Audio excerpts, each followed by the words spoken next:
This is part 2 of making the drawstring bag that holds toys. After cutting out your circles, lay them right sides together.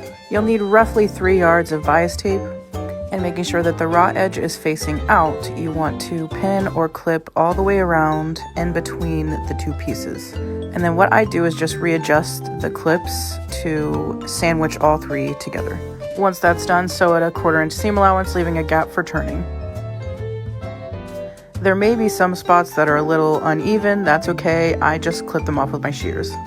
Now you can turn everything right side out. After this, I take it under the iron so it lays nice and flat, and then top stitch with a 1/8 inch seam allowance. In the process, you'll close the opening. Top stitching gives it a really nice finished look. Moving on to the handles. Using pieces from the coordinating fabrics, I cut them at about 8 by like 3.5 inches. Then I made markings up the middles, and then used that line as a guide to fold one end to the middle.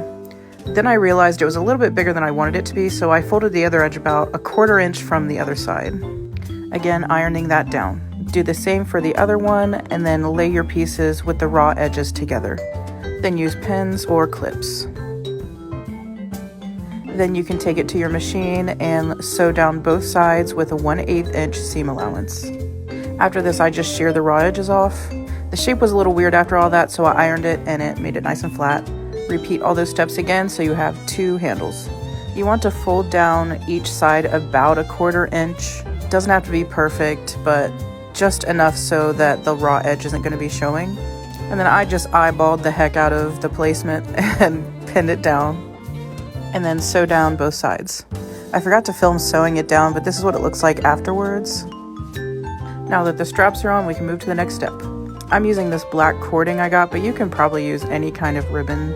Then I use a safety pin to pull the string all the way around to the other opening. I bought this pack of cord locks from Amazon. I just slipped that on and then sewed a knot around the outside so that it doesn't come off. And it's finished.